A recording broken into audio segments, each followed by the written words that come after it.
नमस्कार बच्चों, आज मैं कक्षा 4 के विद्यार्थियों को हिंदी साहित्य पुस्तक का दूसरा अध्याय पढ़ाऊंगी, जिसका शीर्षक है जैसी करनी वैसी बननी।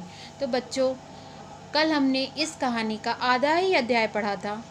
आज हम उसे पूरा करेंगे, लेकिन उसके पहले मैं आपको यह बताना चाहती हूँ कि कल मैंने आपको यह बताया था कि बच्चों, हम जैसा जिसके साथ करते हैं हमें वैसा ही फल मिलता है। अगर हम किसी के साथ अच्छा करेंगे तो हमें अच्छा मिलेगा, और अगर हम किसी के साथ बुरा करेंगे तो हमें भी बुरा ही फल मिलेगा। तो चलिए अब इस कहानी के माध्यम से जानते हैं कमल के साथ आगे क्या हुआ। तो चलिए शुरू करते हैं। कमल: माँ, मेरी आंखों में बहुत दर्द है, खुल ही नहीं रही है। माँ: घबराओ मत बेटा, अभी मैं डॉक्टर चाचा को फ़ोन करती हूँ कि आंधी रुकते ही वो यहाँ चले आएँ। माँ फ़ोन करती है। आंधी रुकने के कुछ देर बाद डॉक्टर चाचा आते हैं और कमल का इलाज करते हैं। डॉक्टर राहत की सांस लेते हुए: मैंने कमल की आंखों को साफ करके उसमें दवा डाल दी है, पट्टी भी लाया हूँ, बांध देता हूँ, यह अब आराम करें। माँ और डॉक्टर चले जाते हैं। कमल मन ही मन सोचता है, विमल का घर पास ही है, क्यों ना उससे क्षमा मांग लूँ।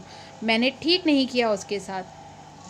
चुपके चुपके घर से बाहर आता है। कमल ठोकर खाकर गिरता है। ओह, आंखों पर पट्टी बांधकर चलना कितना मुश्किल है। विमल टटोलते हुए: देखकर चलो भाई, रुको रुको, मैं उठाता हूँ, कहीं चोट तो नहीं लगी। अब खड़े हो जाओ, कहाँ जा रहे थे।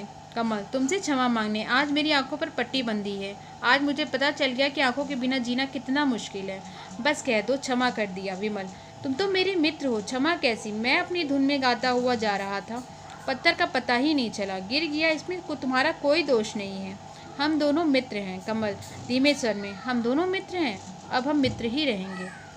बच्चों, इस कहानी के माध्यम से हमें यह शिक्षा मिलती है कि हमें कभी किसी के साथ बुरा नहीं करना चाहिए। और जो लोग विकलांग हैं, जैसे जो आँख से देख नहीं सकते, जो पैरों से चल नहीं सकते, जो अपने हाथों से काम नहीं कर सकते, उनकी हमें मदद करनी चाहिए, उनका उपहास नहीं करना चाहिए। जिस प्रकार कमल ने विमल का उपहास किया था, विमल आंखों से देख नहीं सकता था और कमल उसका मजाक उड़ाया था, अंत में कमल को ही वैसा फल मिला। कमल की आंखों में ही धूल चली गई और उसे आंखों से दिखाई देना बंद हो गया। तो बच्चों, जैसी करनी वैसी भरनी का अर्थ यही है कि हम जैसा जिसके साथ करेंगे वैसा ही हमें फल मिलेगा।